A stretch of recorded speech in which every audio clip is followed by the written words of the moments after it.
Welcome candidates and audience members to the Santa Clara County Board of Education Area 1 Trustees Candidate Forum.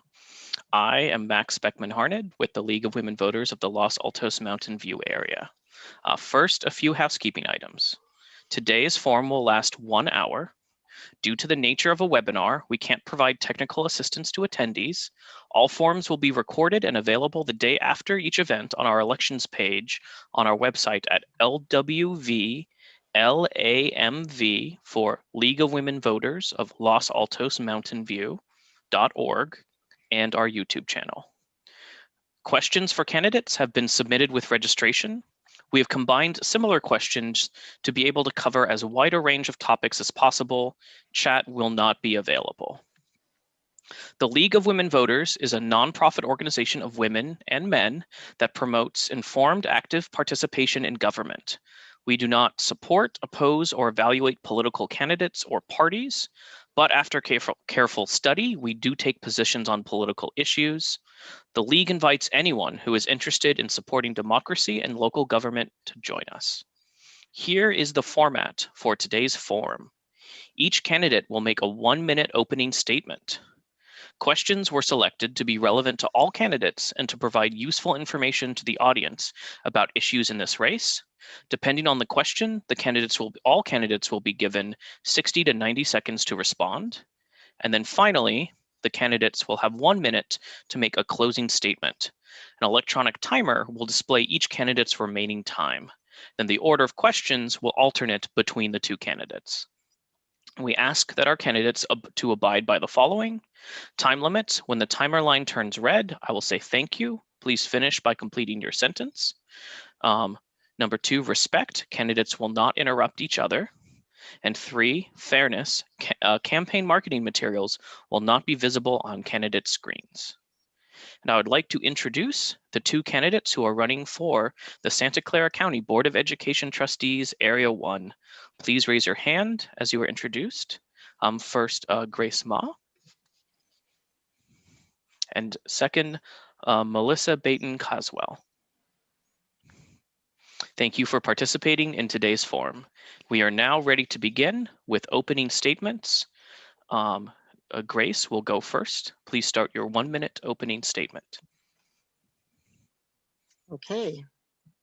Good afternoon. Thank you to the Los Altos Mountain View League of Women Voters for the opportunity to speak to you all and describe my priorities for my re-election to the Santa Clara County School Board.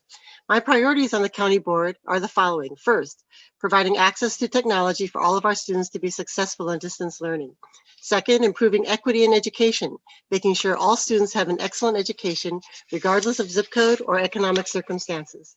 And third, expanding high-quality childcare and preschool for all families, including essential workers who need to get back to work, and for working families who face long wait lists and high costs.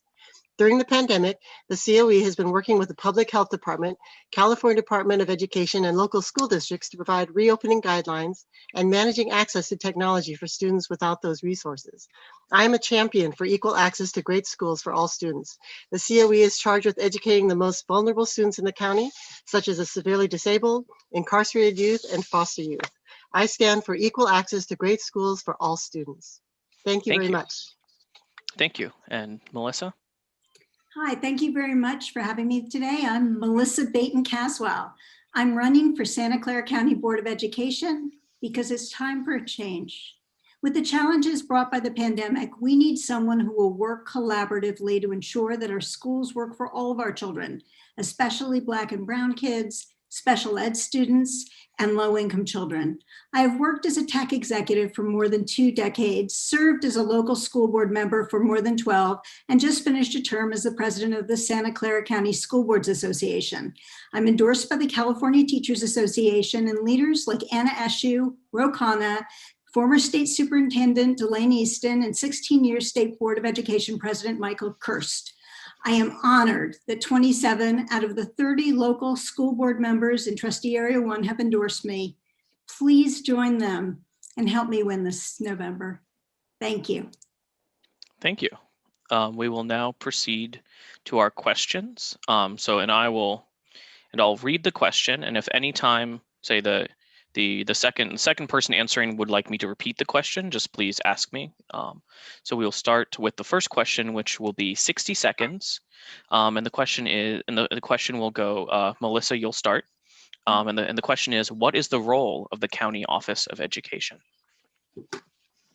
Okay. Tell me when to start. Oh yeah, go ahead. Oh, the role of the County Office of Education is to make sure that districts and the most vulnerable students and schools are supported across the county. The County Board of Education has some leeway in how to do that. They have programs, they have professional development, they provide direct services, and they also provide support services. Overall, there are county offices across the state of California, and they all do this differently. Our County Office of Education could be the leading county office in the state for this. And I look forward to working with the county office to make sure we understand what the needs of every district is. Once you understand their needs, you will see that the county office probably needs to focus on some new things and some more focused things. But across all of this, it's to serve students across the county of Santa Clara County. Thank you. Grace? The role of the County Office of Education is, as Melissa was saying, offering direct services to districts and students of our own. And so the students of our own, as I mentioned, were the most vulnerable. And the county office is a safety net for those kids because the local school districts don't have enough of them for a critical mass. So we service them in economy of scale. As far as service to the districts, we do a lot of infrastructure services. We run payroll, we do professional development. Again, a lot of services and infrastructure that the districts don't have enough, or the districts don't have to spend money themselves, but rather we will do that for them across the county. And so we have done a lot of collaborative work with the districts, and we are the sixth largest district, the sixth largest county office in the state. And so we're well regarded as far as having expertise in the Inclusion Collaborative, which is in special education, in our foster children and homeless youth work, and in providing services across the county. Thank you. So now we'll move to the second question, and Grace, you'll go first. This is another 60-second question. What are the most important responsibilities of a board member? And feel free to start. So the most important responsibilities for the board member is the hiring and firing of the superintendent. That is our main responsibility, and managing the superintendent, who is our only employee. So the superintendent is the supervisor for all the other employees in the County Office of Education. So when we do our evaluations and feedback and discussions with the superintendent, that is doing our job. We also have a responsibility for approving budgets. And so that is our main responsibility for the county office, and the county office itself approves budgets for all the other school districts. We have a number of policy responsibilities where we develop policies and guidelines for the rest of the county in some cases, but because we don't have direct authority, we are more of a convening and facilitating entity. And so we do that with aplomb. Thank you. Melissa. Yeah, so I mean, Grace is absolutely right. Hiring and firing the superintendent for any school board is their number one responsibility. But a school board member's role is to represent all of the students. And we have almost 300,000 students across Santa Clara County. So a great school board member makes sure that that is foremost in their mind when they talk about their job and when they think about their job. Great school board members are consistently communicating and connecting with their constituents. And for the county office, it is the school's constituents and the school board members, superintendents, local families, and the students that are being served, both the most vulnerable students and other students that are being supported. The county office could be a fabulous advisor on many different things, and the county board could set that as a priority. They set the priorities for the district. Thank you. So we'll now move on to our third question, also 60 seconds. And Melissa, you'll go first. How would you assess the financial health of the Office of Education, and what impact has COVID-19 had? Okay, well, first of all, I don't know if everybody realizes that each district has their own budget and then the county office has their own budget. And so one way to assess the financial health is to look and see if what the spend is matches what the income is. Our county office has a lot of grants that come in for different things, so you have to consider those things as well when you're looking at the whole budget. The way the budgets have changed for basic aid county offices like our own has taken money away from the county office. And that has created a situation where the county office is looking for more grants and trying to bring more collaboratives together that bring in income so that the support services they provide can be supported without the budget going negative. So that would be how I look at this. The spend needs to equal the amount coming in, and we need to be serving all of the children that we are committed and obligated to serve. Thank you. Grace? Yes, to assess the financial health of the county office, I have been on the budget study committee for the last 6 years, and I am proud to say that we have a balanced budget with the appropriate 2% reserve, which is state requirement.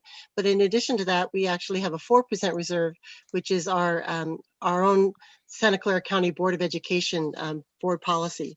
So we are very healthy with respect to finances. As far as the impact of COVID, we have applied for and received a number of grant applications. We've applied for a lot of the CARES relief funding, and we've been able to receive some of that and be able to use that towards spending for technology and grants with the Board of Supervisors for technology and hotspots for children throughout the county who don't have the reserve or don't have those resources. And so we have a very healthy grant writing department who's been very successful, most recently with a Becky Morgan Family Foundation grant. Thank you.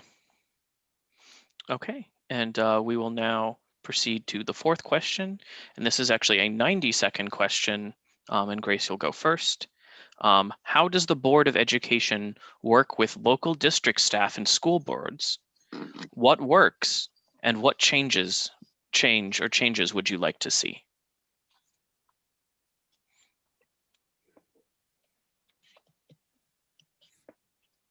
Okay. So as far as the interaction between the County Office of Education and the Board of Education with the local school districts, it's a very, it's not the same as between school districts.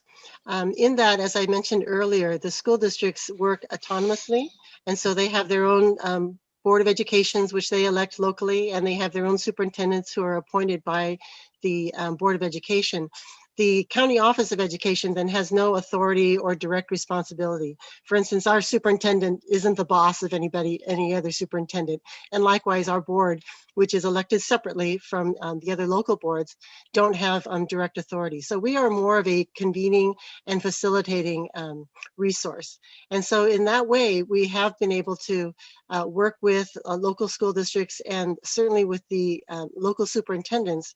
Our superintendent has regular monthly meetings with the superintendent and conveys all the services and information that goes on. The school boards themselves haven't had a lot of interaction other than what's been great is the School Board Association, which under Melissa's direction when she was president, we were able to meet weekly with the county superintendent. And the county superintendent is available as a resource for everyone, although she does do more directly work with all the superintendents. So she's been a great resource for the school board members, and that luckily has been continuing. Thank you. Melissa. Yeah, I think that the school districts in the past have operated kind of in silos across Santa Clara County. So everything Grace mentioned is absolutely true. I do think now, in the face of a major pandemic and what we're expecting is going to be the biggest financial freefall in our lifetime, school districts are looking for something different. And Grace, thank you for bringing up the Santa Clara County School Boards Association meetings. One of the things that I heard and was surprised by is how much people's attitude have changed. School board members' attitude have changed, and they would really like the County Office of Education to provide more guidance and support on really hard problems that we haven't had before around distance learning, around mental health support during distance learning, around reopening schools during a pandemic, around the achievement gap, which we are all fearing will grow dramatically under the digital divide, and more problems around that. So I think the county superintendent has done a great job listening, trying to come in and listen, but the next step needs to be making sure that the priorities that the County Office of Education is working on align with what the needs are across the county. And the needs need to be listened to both from school board members and superintendents and families. So I look forward to that. Thank you. So next we will move back to a 60-second question. Melissa, you'll go first. And the question is, because you are both from the same part of the county, how will you keep in touch and learn the needs of all the school districts in Area 1? Well, this for me is easy. I have on speed dial and on my text, all these group texts between school board members across our whole Area 1. For the past year being the president of the Santa Clara County School Boards Association, I was regularly checking in, not just with Area 1, but with school board members across the county to make sure I understood what people's challenges are. I think the biggest frustration for folks is when their challenges aren't being heard.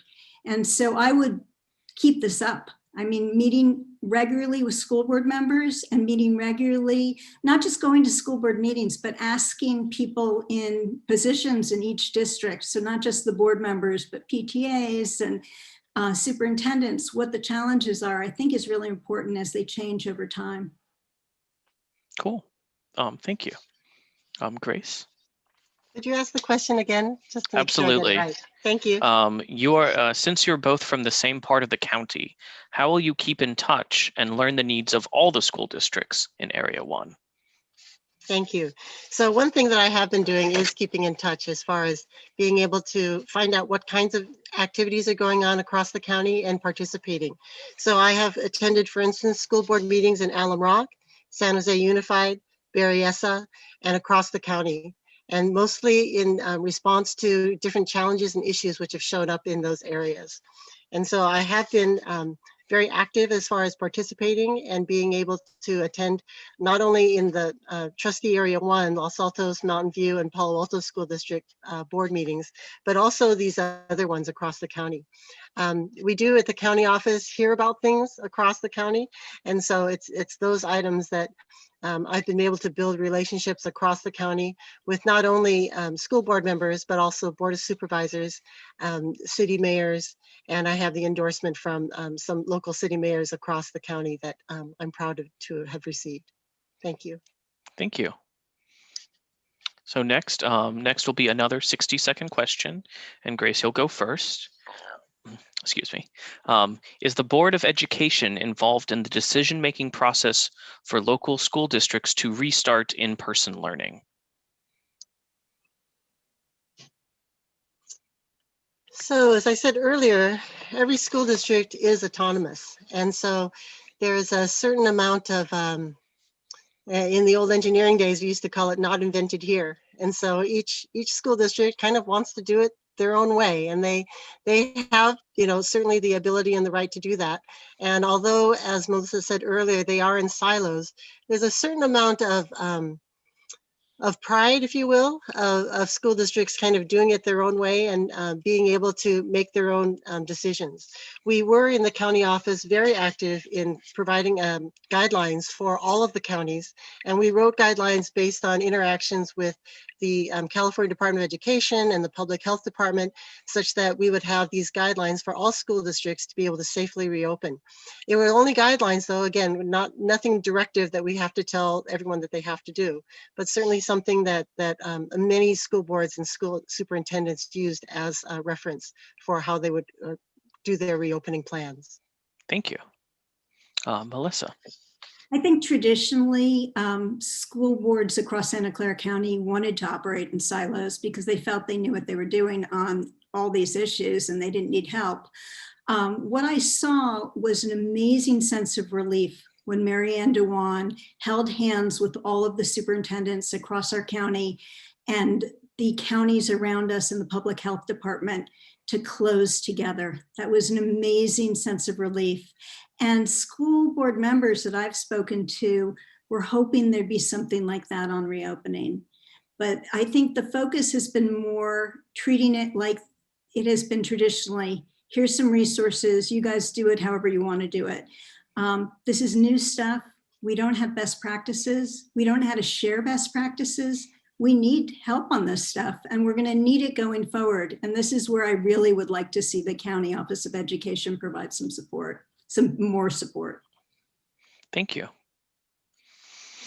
Okay, so we will proceed on to our next question. Again, a 60-second question, and Melissa, you'll go first. What are the most valued programs and services that the board oversees, and how are they promoted? Well, I'd say from a school district standpoint, the most valued services are the professional development services and the regular webinars that you can, well, they're now webinars. They were come down to the county office and come to the event, but information sessions. I know now for me as a board member in Palo Alto, the fact that my county superintendent meets regularly with the other county superintendents and the county superintendent, that's a very valued service. Of course, our services for the most vulnerable kids, the kids that are in the juvenile justice system and, have extreme mental health and special ed needs, those programs are very valued as well. I think there's a lot of programs for what there's budget for, and that's something that's going to need to be looked at as we go into this new world of very tight finances. Thank you. Grace. It's hard to say what the most valued programs are, but a number of them include certainly the technology that we provide across all the counties. We provide server services along with network services for many of the school districts, most of them. We provide professional development, as was mentioned, but we also run payroll. Basically, every teacher has our superintendent's signature on their paycheck. And so that's a critical infrastructure that we provide as a service. We do also provide special education, especially for the severely disabled students, and that's across the county. So all the school districts, almost all of them, basically have special ed teachers that are county office employees, and we run them in county office, in the classrooms in the local school districts. Another infrastructure project that we have, which has been growing in its importance, is a data zone. And that is a database and data warehouse that we've developed in the county office. And that's allowed school districts to be able to track for students longitudinally information on their accomplishments, on their attendance, and all sorts of information for their success in education. Thank you. And we'll proceed on to the next question. Again, 60 seconds, and Grace, you'll go first.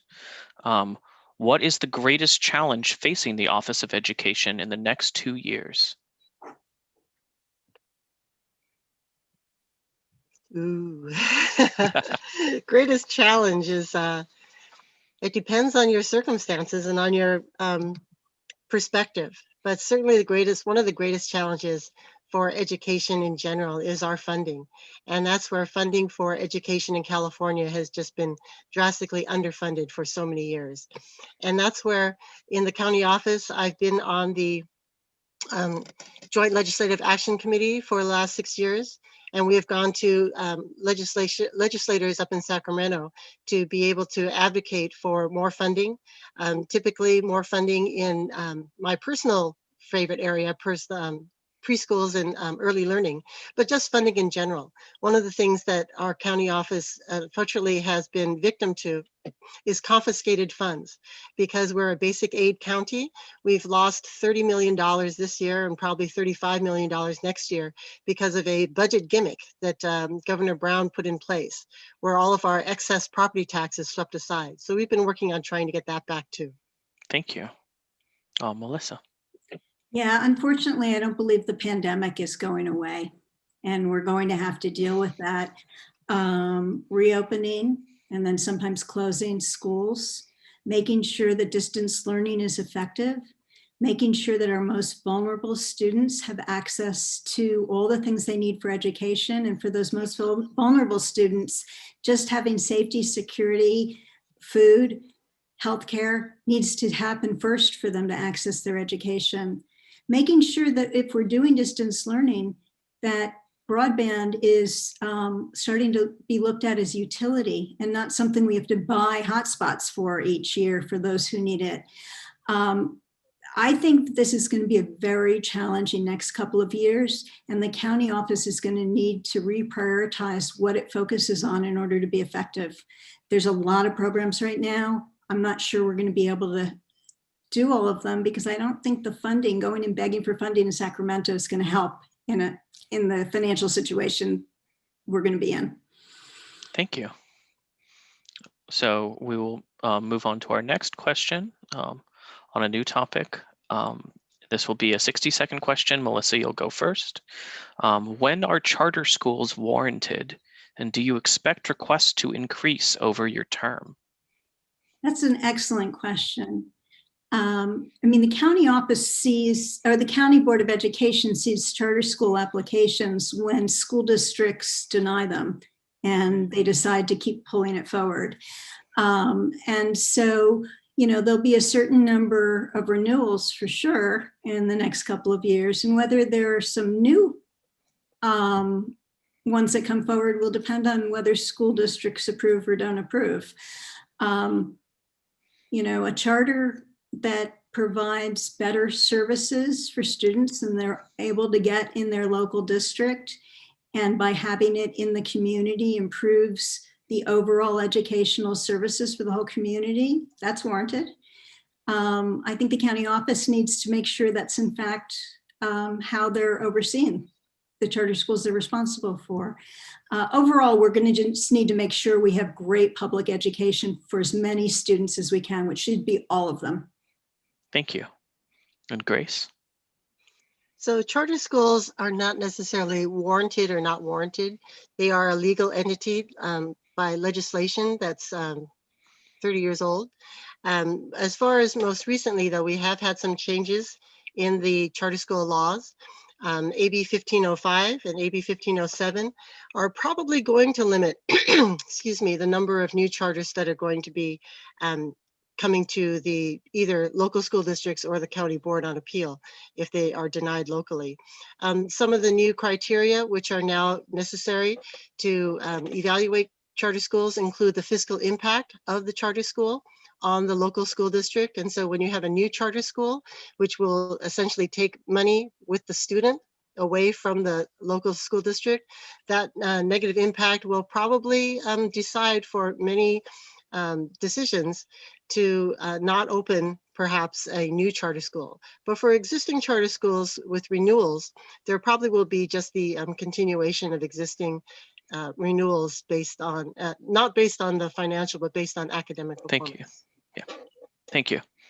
And now we'll continue with a 90-second question, continuing on the theme of charter schools. And Grace, you'll go first. Can you discuss charter schools and accountability in comparison to the other district schools? That's an interesting question because the accountability for charter schools is dictated by law, and the requirements for accountability are the same kinds of standards and standardized testing that traditional local school districts have to fulfill.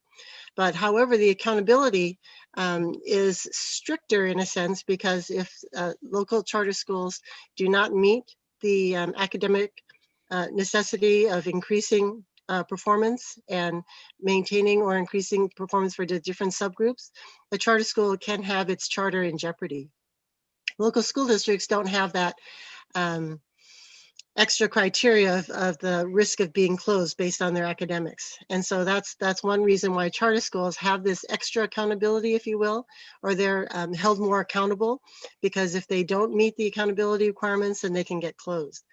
For that accountability, though, they do have some flexibility, and that's where their ability to have extra time in seat or innovative programs in pedagogy give them that ability to do more flexible teaching and relationship building with teachers and with parents and with families.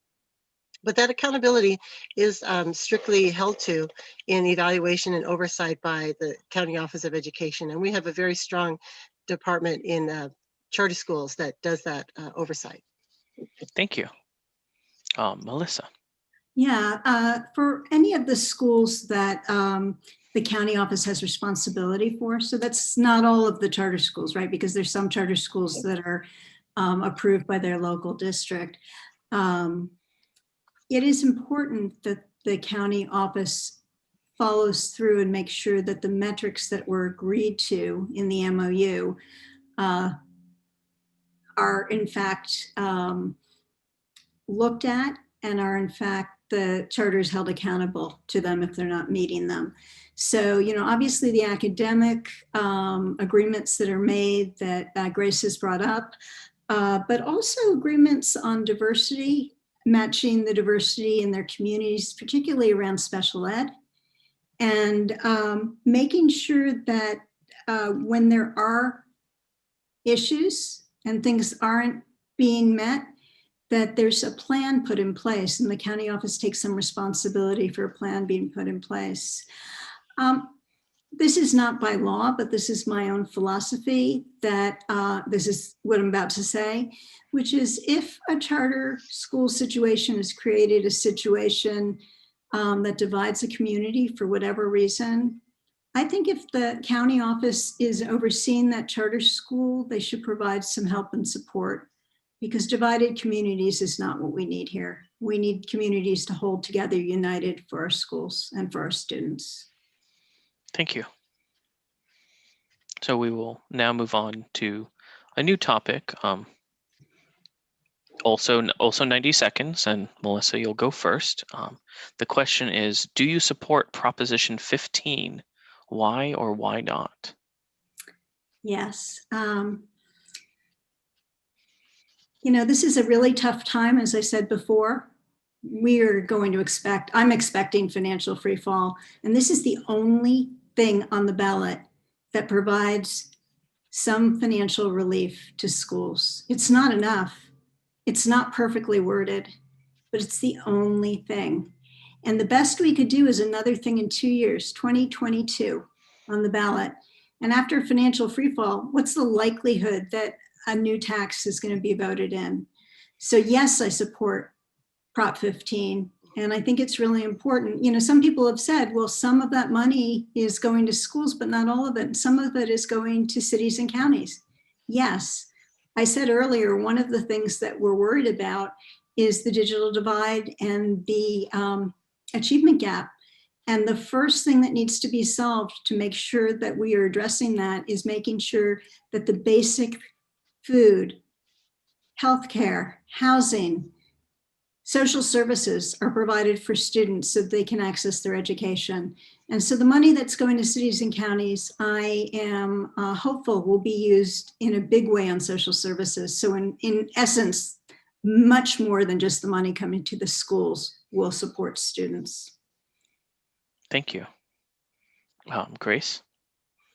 Yes, I support Proposition 15, which is the split roll proposition. And so it is going to be able to give education, I think, approximately $12 billion more dollars, which we definitely need. As I mentioned earlier, we are, as a state, probably around 40th as far as spending per student. And we're the 5th largest economic power in the world, California. So when I was growing up in California, excuse me, I grew up in the Los Angeles area. And at that time, a certain number of years ago, California was the #1 in funding for students. And I was able to take AP classes to be able to enjoy music and PE and science and a lot of extracurricular activities.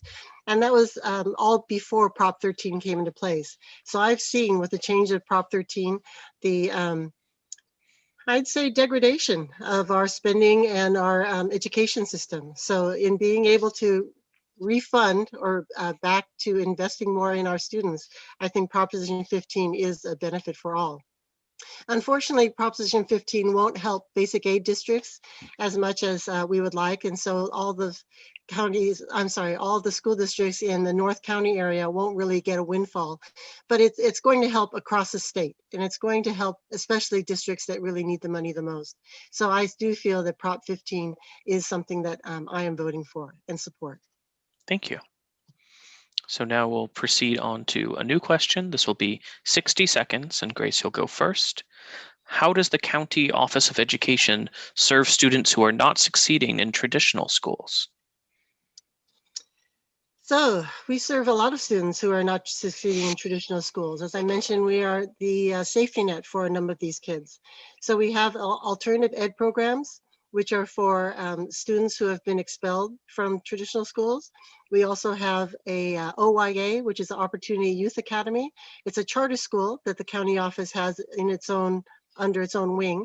And it is for youth who have dropped out from school, kind of a comeback kids program for children, not really children, for youth who are 18 to 25 years old, who are unemployed, have dropped out of school. And so therefore we take them back in the charter school so that they can get their GED or complete their high school graduation requirements and do some career planning for postgraduate work, either in community college or vocational work. So we do a lot of different programs specifically targeted for our kids who are underserved and who are not able to succeed in regular schools. Thank you. And Melissa. Yeah, well, just to add to that, I think one of the things the county office does is connect in with the community college system. And, you know, we have an excellent community college system in this area. And our community colleges do provide, many of them, this is not managed by the County Board of Ed, but it's certainly encouraged, middle colleges and College Now programs so that you can earn your high school degree that way. You know, many kids don't fit into a standard comprehensive high school model. I would like to see the county office provide more in the way of advisory and best practices support for school districts who have kids who aren't fitting in the standard model, so that the kids don't actually fall out and be forced into county programs, that they actually can be served in their local districts. That can be done partially with professional development, but I think having some sort of repository of best practices to help districts share with each other would be incredibly helpful. Thank you. So now the next question will be 90 seconds, and Melissa, you'll go first. When COVID is over, how will you assess and help narrow the student achievement gaps worsened by distance learning, technology gaps, and income inequality?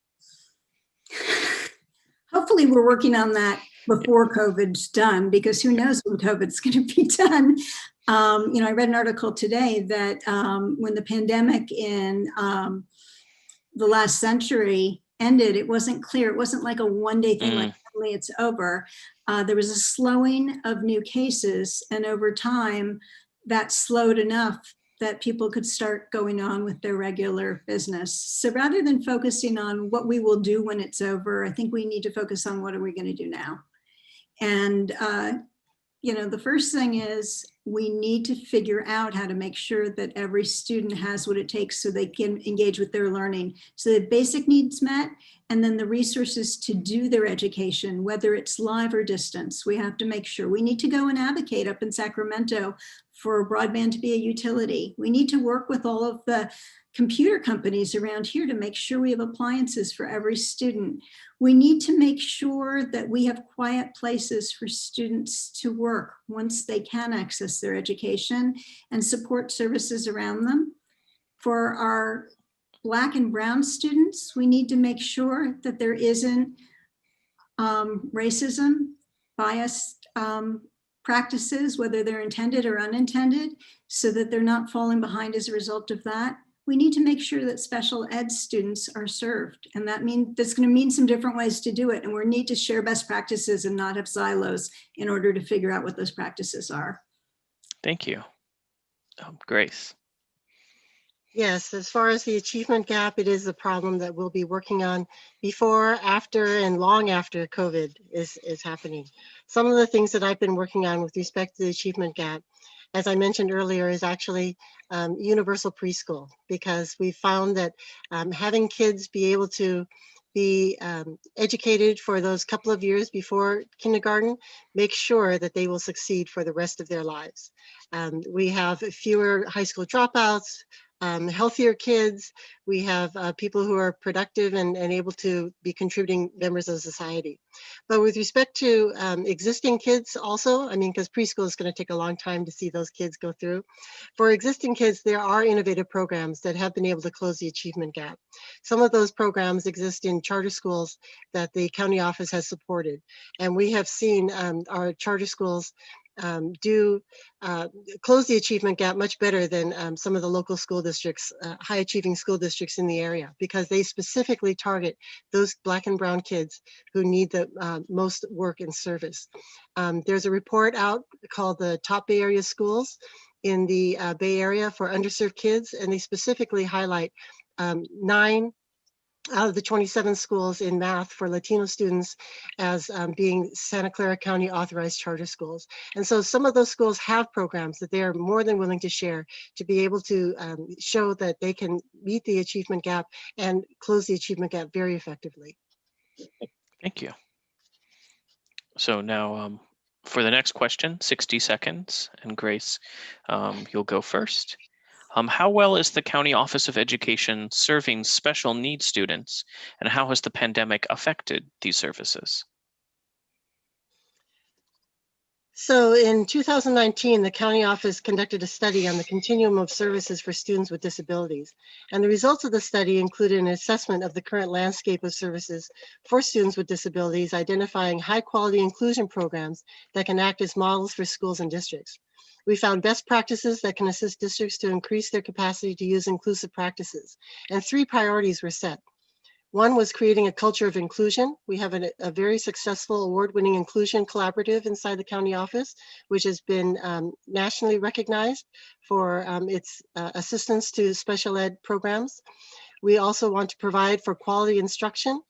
And we also, the third is expanding the availability of social and emotional supports. Like implementing, we have 9 recommendations from the study. And so those will improve inclusion and outcomes for children with special needs. Thank you. Melissa. Yeah, I think all of those things that Grace mentioned are great if our schools are open. And that is really that's our challenge right now. Every district, every school that's serving special needs students that isn't fully open, which is most of them, is really challenged. For most special needs students, it's not enough to include them in distance learning. I mean, they need more support. They need hands-on support. Students that have severe special ed issues need everything from, someone sitting next to them, holding their hands, helping them through things, to help with things like toileting. This has been a real struggle, and we have to figure out where they're doing it in a better way, and we need to share those practices. I don't see right now a place where that's happening, and I think this is something the county office really should take a priority on. Thank you. So next question, 90 seconds, and go first to Melissa. Can you discuss the Office of Education's role in early childhood education programs and any improvements you would make? Yes, I think this is an area that Grace and I agree. Early childhood education isn't just important for families and students, it's important for our community if we don't want to have to be investing again and again in students later on. I mean, it starts the trajectory early. The county office no one has enough money right now for early childhood education. We were all very optimistic that there would be a big bunch of money coming in from Gavin Newsom, coming in from the state at the beginning of the year. Clearly that hasn't happened. I don't believe, as I said earlier, for the next 2 years that going to the state and advocating for more money in the next couple of years is going to get us more money. So I think we need to look at some more creative options. And I believe that in this area, which has a lot of wealth in different pockets, from nonprofits to for-profits to individual family foundations, we need to be going in and working through all of our contacts there and have a collaborative that raises money for making sure early education isn't just available, but it's also consistent. And the county office can provide a lot of support and leadership on consistency in early education, so that every student coming out of an early education program has the same start going into kindergarten. Thank you. Grace. Could you read the question again, please? Absolutely. Can you discuss the Office of Education's role in early childhood education programs and any improvements you would make? Okay. So one of the things certainly that I've been working really hard on is early education. And that started basically 8 years ago when I co-founded the Strong Start Coalition. That's an organization of school board members, government entities, foundations, nonprofit organizations, childcare providers, service providers, and we are all working on increasing the access for early education opportunities for children 0 to 8 years old in Santa Clara County. So that's something that I've been working on hard for many years. As far as the Office of Education's particular role, we have some direct responsibility for the Head Start programs throughout the Santa Clara County, along with the California State Preschool. And among all of those, we have approximately 2,000, almost 3,000 children that we serve in these subsidized programs for low-income families. But as far as really being able to offer something that's universal, it is, as Melissa said, something that we need funding for. And I've been working with the Funding the Next Generation organization, the working group based out of San Francisco, where they have been working with counties across the state and also across the country, organizations which are trying to find revenue streams for early learning programs for children and youth. And so that includes programs like the Universal Preschool program in Seattle, or also in Denver, Colorado, or in San Antonio, Texas, that we can also model and do things like that. Thank you. So our next question will be 60 seconds, and we'll start with Grace. What changes would you like to see by the end of your term?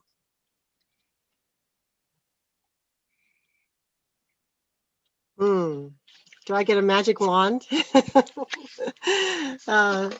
Changes by the end of this 4-year term, I guess. Yeah. I would like to see, hopefully, COVID solved, that we move on in 4 years to doing what we usually do. I would like to see the ability for us to have funding for education, whether in this Proposition 15 or if in 2 years, as Melissa said, we have the opportunity again to get more funding for education. I would like to see the achievement gap closed even more. That is so important, that programs that are doing the job well need to be shared and across boundaries and across philosophies. We need to have more collaboration with the teachers union, perhaps, to be able to implement some of the requirements and abilities that charter schools have been able to facilitate. Thank you. Melissa. I believe that we have a lot of challenges right now, but I have a lot of optimism. I believe that we could have the best county office of education in the state. And we don't right now, but I think we have everything here that we need to make that happen. First thing is, I think that the county office could be the repository for best practices across the county and across the state. And if they were a repository and saw themselves as such, they could provide advisory services to superintendents and schools and school districts when they need it. They could help provide some economies of scale and support systems like they do with payroll in other systems, so where it wouldn't be just programmatic, it would actually be systematic. So for example, they helped us buy PPE recently, but it was programmatic. We don't have a system for purchasing. I think there are things that could happen that if we focus on what the greatest needs are right now, where there's an opportunity to do that, we could make the Santa Clara County Office of Education the best in the state. Thank you. And then our next question, 60 seconds, starting with Melissa. How would you work productively with fellow board members, even when you disagree on policies and issues? Oh, I have a lot of experience having done this for 12 years. There's two ways to work as a board member. One is to just say, hey, I have a belief and it's my way or the highway. And in the end, it's majority vote. And so think I got the majority, let's just vote it. Or I'm not sure I have the majority, but I'll just vote what I want. That's not my style. I'm much more collaborative.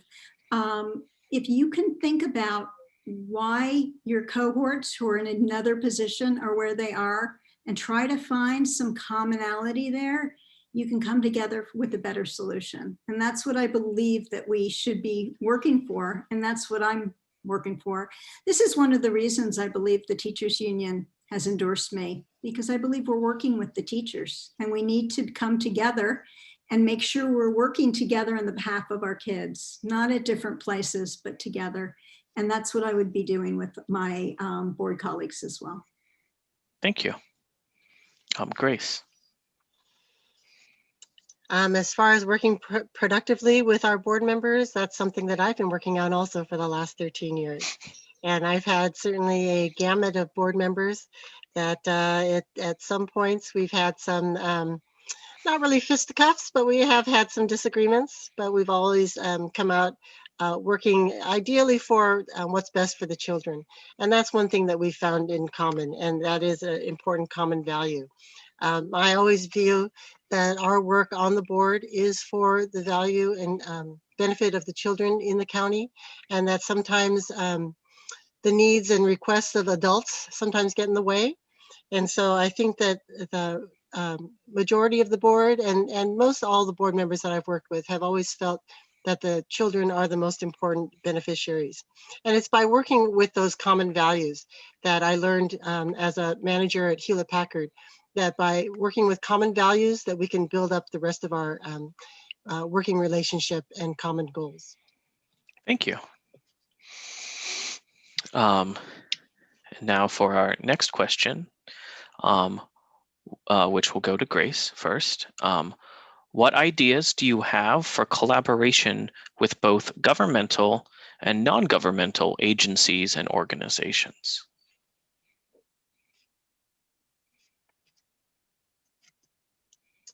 So I would say that ideas for collaboration are what I've been doing for the last 8 years with the Strong Start Coalition.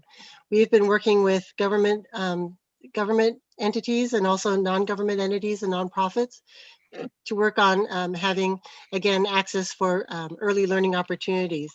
Examples of that is that I've worked with the Office of Supervisors Ellenberg and with Dana Bunnett and Julie Cates with the Kids in Common and League of Women Voters, and we were able to provide and work on and initiate the first county budget for children in Santa Clara County. This is something that took a couple of years for us to work on, and it was something that was collaborative based on 10 years of a children's county budget in San Mateo County. So being able to create that and work with that in Santa Clara County was a major achievement that I'm really proud of. And by being able to focus on the investment in children in the county, we can see where our programs and future investments need to be. Thank you. Melissa. Yeah, collaboration is incredibly important. And the first thing I would ask the county office is, when was the last time you went out to all of the board members across the county and asked what their priorities are? Because those are the areas, those overlapping areas, which I was surprised during shelter in place when I had my meetings with the Santa Clara County office. The Santa Clara County School Boards Association, how common they are. Those are the things that people are going to agree to collaborate on. And when people agree to collaborate, it's not just a strategy. You can actually do the implementation. One of the things that's frustrating to me is when we have collaborative groups that get together, but then the implementation is way too hard to make happen.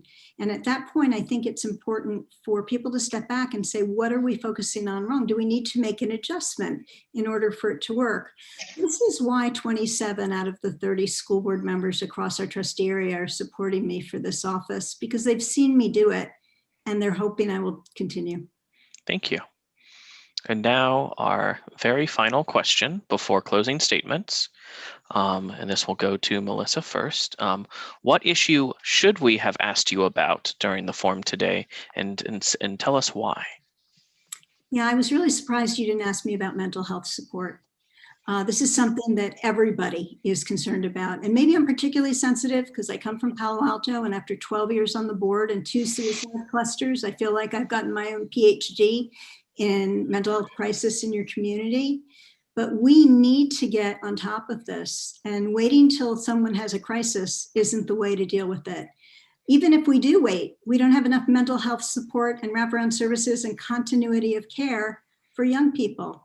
But if we could get in front of it, if we can focus on student connectivity to each other and to their schools, and giving students a sense of purpose, connecting them to things like community service where they're helping other people, these things make students more resilient and more connected.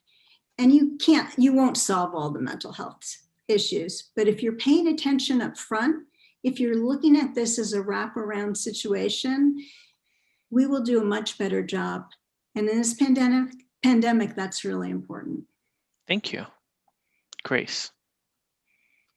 So the question that is kind of the elephant in the room that hasn't been asked, but I think should be, is how has this become such an expensive race for this County Board of Education? And it's something that I wonder for myself. I wish all the money that's now been fundraised in both sides could instead go to students and classrooms. But I have been catching up to my opponent, who's raised more than $100,000 early in the race. And just over the weekend, she received another $30,000 from the teachers union in Eastside San Jose. Easily, this is more than an order of magnitude than my previous races. I've had 3 elections, and my highest fundraising for any of those elections was $10,000. And so maybe in the future, we need to impose some campaign limits. But I'm heartened that countless supporters and friends have stepped in to help raise funds for me and help work on my campaign. And they will continue to do so, and I thank them. It shows my commitment and experience for supporting the education for all children. Thank you. And now we will move to the 1-minute closing statements for both candidates. And Grace, can you go first? Okay, closing statements. Yeah. Thank you, Los Altos Mountain View League of Women Voters, for this candidate forum. My 13 years of experience on the Santa Clara County Board will help our County Office of Education see through this pandemic. I know how the county office works, and I know its strengths and weaknesses. We need experienced leadership for the complexities of this office. I was pleased to receive Los Altos Town Crier's endorsement, which said that Ma combines diligent work on the board with a practical approach and focus on improving education outcomes for all students. She has done a good job on the board. She's fair-minded, and she has her priorities straight. I have built years of relationships and networking across the county to advocate for all of our students. I've accomplished much in starting a universal preschool movement in Santa Clara County, but much more needs to be done.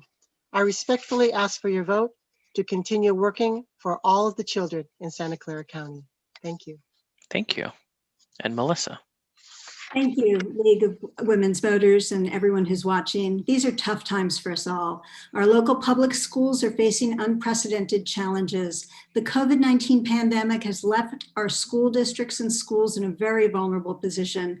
Trying to serve all of our students, reopen schools, address mental health concerns, special ed challenges, and the growing achievement gap in the face of the digital divide, all the while facing crushing budget deficits and public health risks. These are challenging times that demand smart new leadership. We cannot continue business as usual when it comes to our schools. We need change. Now more than ever, we need to work together to find the best practices so that we are not all individually reinventing the wheel and we can serve all of our students well. 27 of the 30 school board members in our trustee areas have endorsed me because they have seen me reach out to their communities and board members, and they know I work hard, and they know I will work hard to bring people together to make change. Thank you. Thank you. This concludes our forum. I would like to thank the candidates for participating and the volunteers who made this forum possible. The League of Women Voters believes that a democratic government depends on the informed and active participation of its citizens, and we hope that the insights you've gained from this forum will help in planning your vote. To look at a personalized ballot with information about your candidates and ballot initiatives, please visit the Voters Edge website at www.votersedge.org after you receive your ballot. Voters Edge also provides information about major donors for state ballot initiatives. For the November 3rd election, please vote early and deposit your signed ballot in a ballot drop box or mailbox as soon as possible. Thank you for helping make our democracy work. This concludes our forum.